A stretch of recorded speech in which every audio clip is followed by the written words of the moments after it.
Well, it's Oscar Sunday as we're recording this, Alex, and we're going to be handing out some awards, you might want to say, to some players that stood out ourselves. And we'll start out with the quarterback. By the way, this goes all over the place. So obviously, we're really trying to target Giants players that they are in need for in the 2025 NFL draft, but they are kind of all over the place when it comes to position, school, etc. We start out with Texas quarterback Quinn Ewers.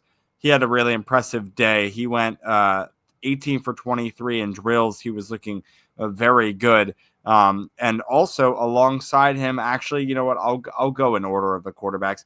Another quarterback that stood out that we kind of talked about in our preview, if you haven't listened to that, heading into this NFL scouting combine, was Jalen Milroe.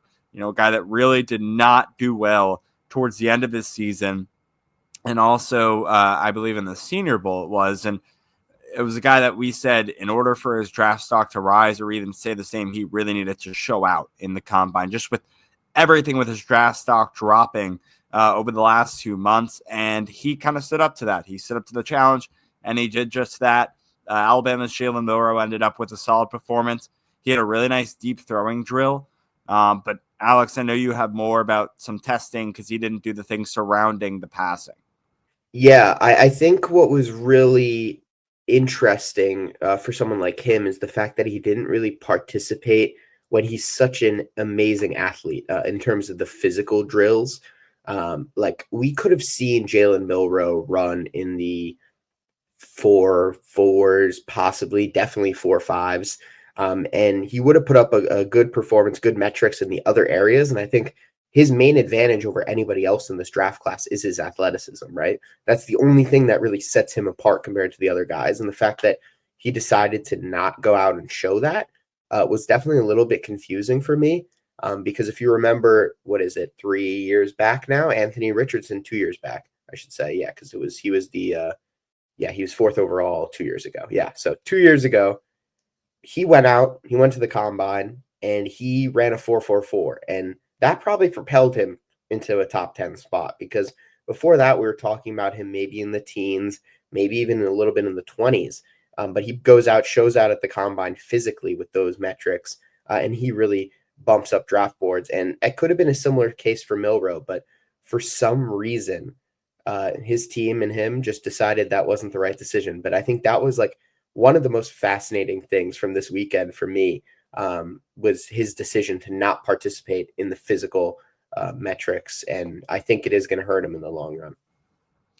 Moving along here with the quarterbacks, we have Kyle McCord out of Syracuse. He didn't work out till much later in the day. He was in the second group of the quarterbacks throwing the football. However, when he did throw, he did very successful, and he's been a guy climbing up the rankings in the NFL, you know, heading into the NFL draft, looking to be a backup, and then maybe end up being a starting quarterback eventually. That's kind of how the NFL ranked him in this combine. The short curl routes, though, the long route routes, and the deep balls especially, it was really all working for McCord. But something that wasn't working for quarterback, anything that was really working for this quarterback was Ohio State QB Will Howard.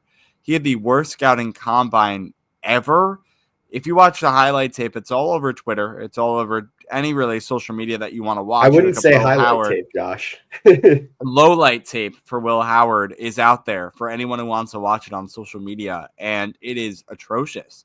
It's honestly like you start to feel bad for him because the short routes he was missing, he was throwing behind players. The deep routes, he was overthrowing players. The out routes towards the sideline, he wasn't hitting on guys, and it was just like kind of confusing almost with, you know, you see a guy lead a team to a, you know, national title, and then they just kind of not fall off, but they really perform uh, terribly, to put it honestly, in my words, from what I could see from the eye test of what I was watching and on NFL Network, was it was really, really bad.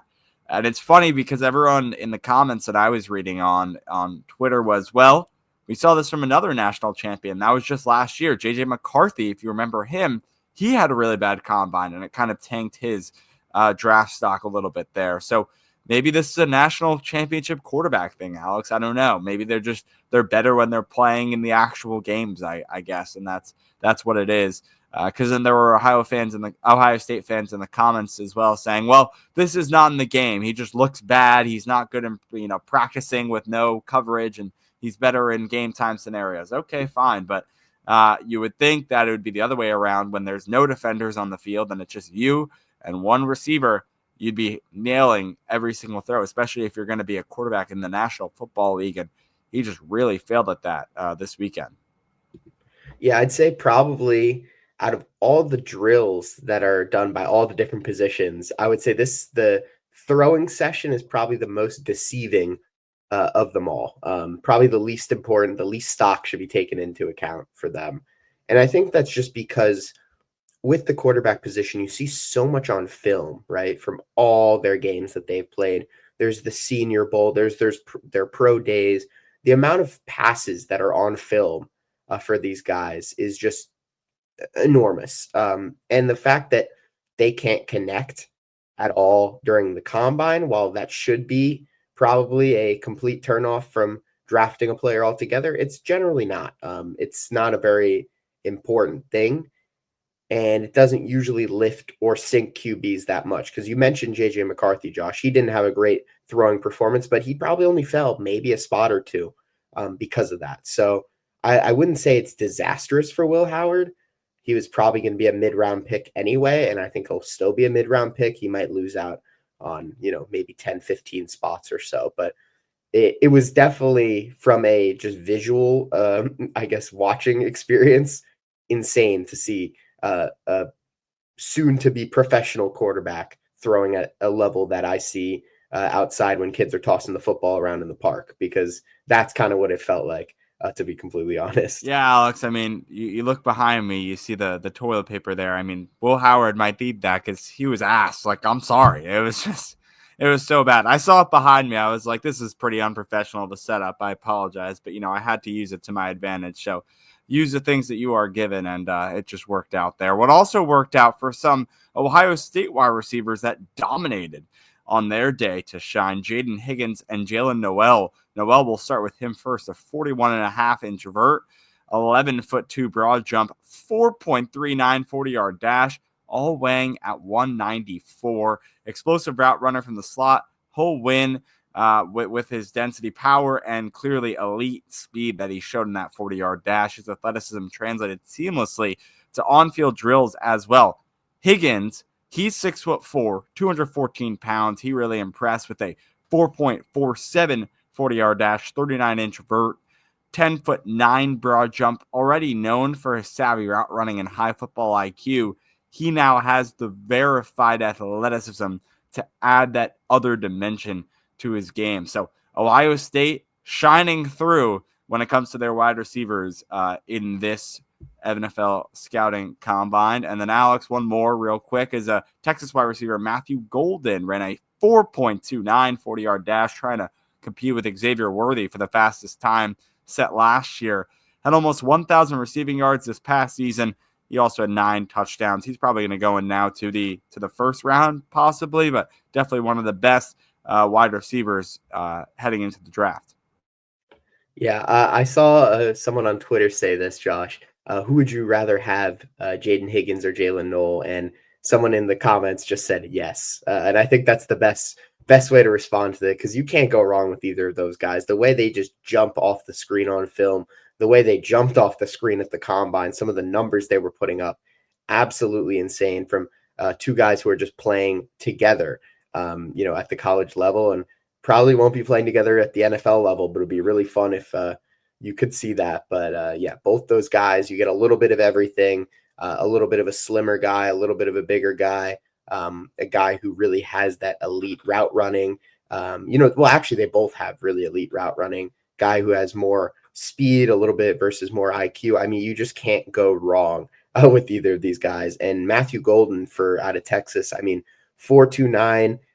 That was shocking, because on his film, he does not play at that speed. And I think that's something that really, was shocking to me. I thought he would run maybe high 4.3s, low 4.4s, but for him to come out and run sub 4.3. Definitely very impressive and definitely solidified him as a first round pick because he was definitely more of a borderline guy that maybe the Giants could have even been interested with in their second round pick. But now that he had this combine performance, I don't think he'll be sitting there at pick 33, I believe we have. So, yeah, I don't think he'll be sitting there then. Let's just continue to roll with the Ohio State guys. We might as well because they had another player, the offensive tackle, Jalen Travis, succeed in the combine as well. Almost 7 feet tall. He's 6'8", 339 pounds, nearly 35-inch arms, and a 35-inch vert for the offensive tackle. Pretty big for a big guy to get up there.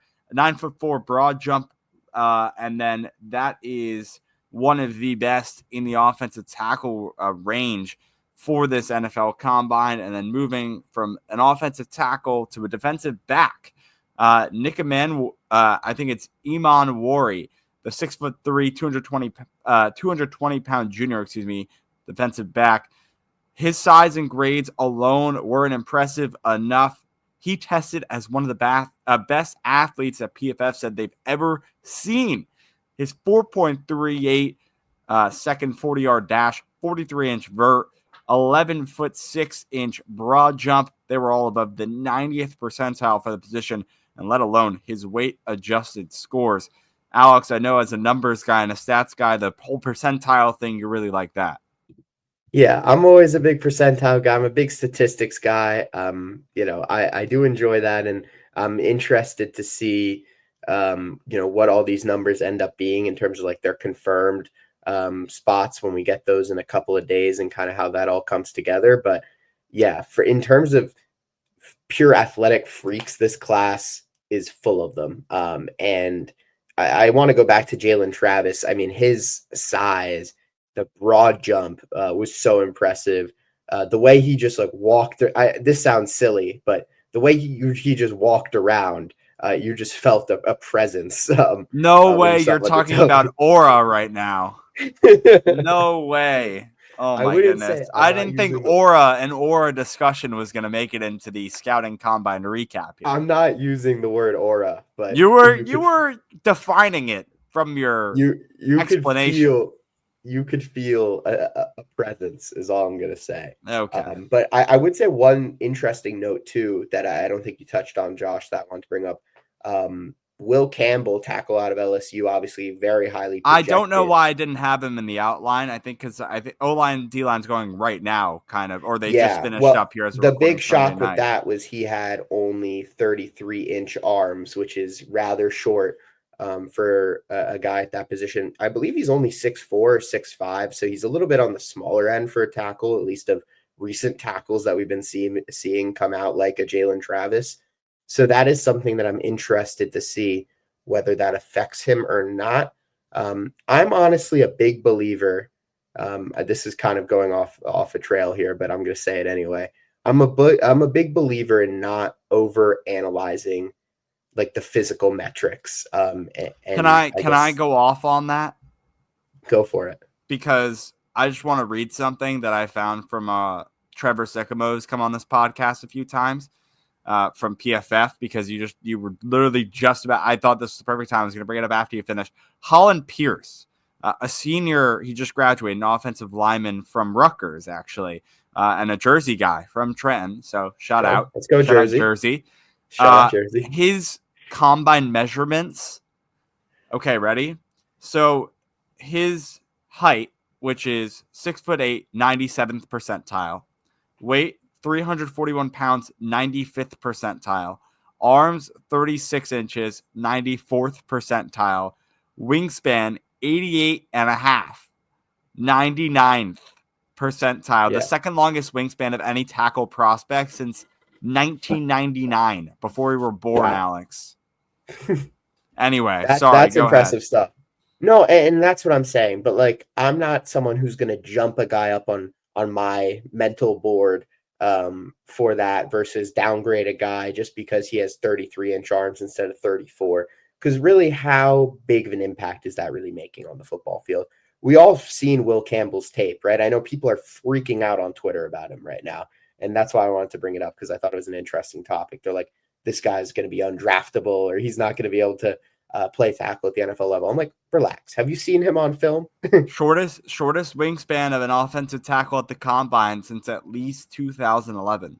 So that's Hey, and with that, he's still projected to be one of, if not the best tackle in this class. So I agree. guys who I'm reading overcome. stats. I know you're a stats guy. I'm giving you the stats. No, I like that because I think it's an important thing to consider because it's not. I almost like guys who have had to deal with those kind of like physical, I guess, deficiencies in the way Yeah, that they adversities. Yeah. and the adversity because Will Howard, I'm sure he's had to. Sorry, not Will Howard. Will Campbell. I'm sure he's had to adjust his playing style due to that, and he's adapted and he's able to play at that high level. So these guys adapt. Bryce Young, I remember everyone was talking about how short he was in that. It was he was unable to play at that height. Drew Brees played at that height and weight for years and is a Hall of Famer, most likely. So there's always going to be those, I guess, I don't want to even say physical deficiencies, but those things that you can't really, that are out of your control, that you just kind of got to go up against when you're a professional athlete. And a lot of times it makes you an even better player. So I think that's something that it needs to be talked about and was getting me annoyed when I was scrolling on Twitter, as I often do now. Sometimes you just, because anyone could post, it's a beautiful thing, Josh, Twitter, or X, I should say now, that anyone could say anything. It's beautiful, but it's also terrifying because anybody can say anything.